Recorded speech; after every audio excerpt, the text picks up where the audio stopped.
To watch this topic in Hindi, skip the video to 2 minutes and 49 seconds. Hello everyone, welcome to another episode of Legal Update.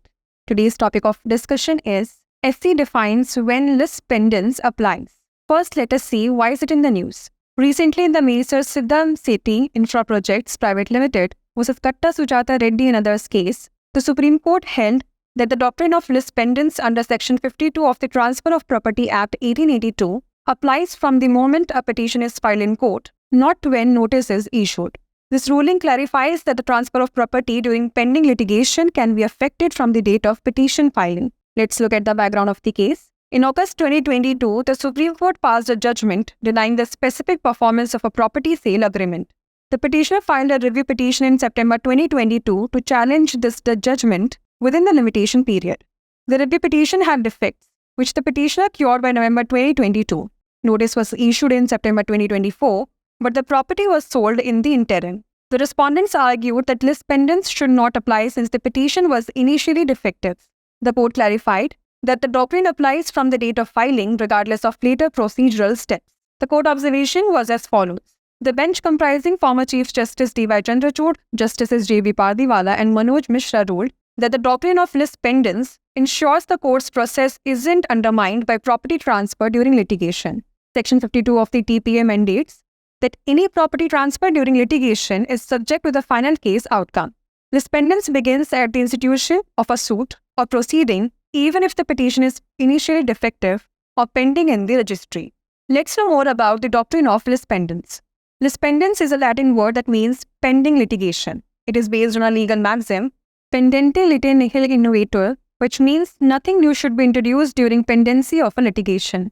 The doctrine of lis pendens is enshrined under Section 52 of the TPA in India, which deals with the effect of transfer of property pending a suit or proceeding. It is based on justice, equity, good conscience, and public policy. Let's discuss a case law related to it.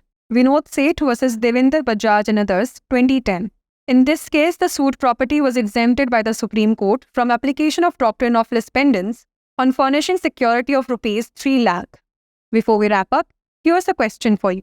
Which condition is not required for the doctrine of lis pendens to apply? The case must involve immovable property, the court must be competent, the suit must be filed after the transfer, or the case must not be collusive.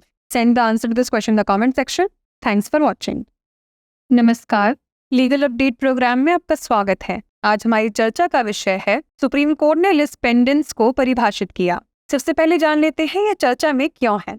हाल ही में mister सिद्धम सेठी infra projects private limited बनाम कट्टा सुजाता रेड्डी एवं अन्य मामले में सर्वोच्च न्यायालय ने माना कि संपत्ति हस्तांतरण अधिनियम 1882 की धारा 52 के तहत lis pendens का सिद्धांत उस समय से लागू होता है जब अदालत में याचिका दायर की जाती है, न कि जब नोटिस जारी किया जाता है।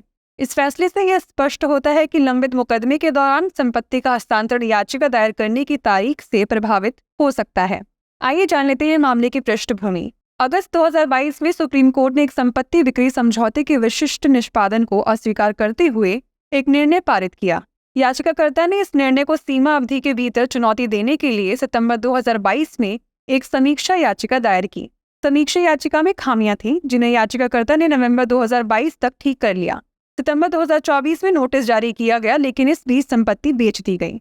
प्रतिवादियों ने तर्क दिया कि चूंकि याचिका शुरू में दोषपूर्ण थी, इसलिए lis pendens लागू नहीं होनी चाहिए।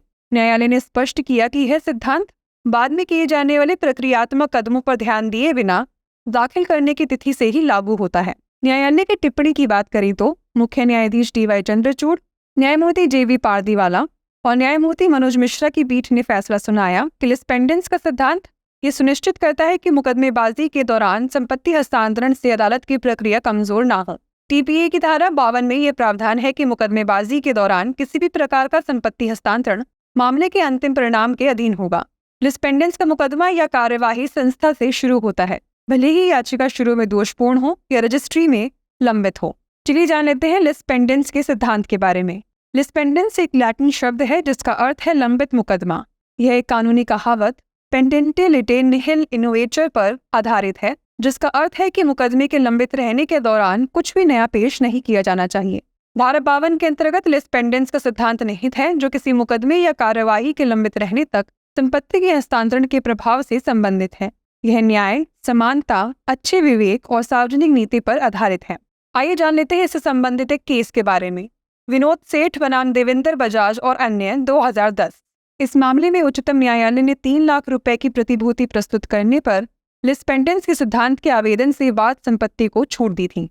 चलिए अब नोट कर लेते हैं अभ्यास प्रश्न। लिस्पेंडेंस के सिद्धांत को लागू करने के लिए कौन सी शर्त आवश्यक नहीं है? मामला अचल संपत्ति से संबंधित होना चाहिए, न्यायालय सक्षम होना चाहिए, मुकदमा स्थानांतरण के बाद ही दायर किया जाना चाहिए, या मामला मिलीभगत वाला नहीं होना चाहिए।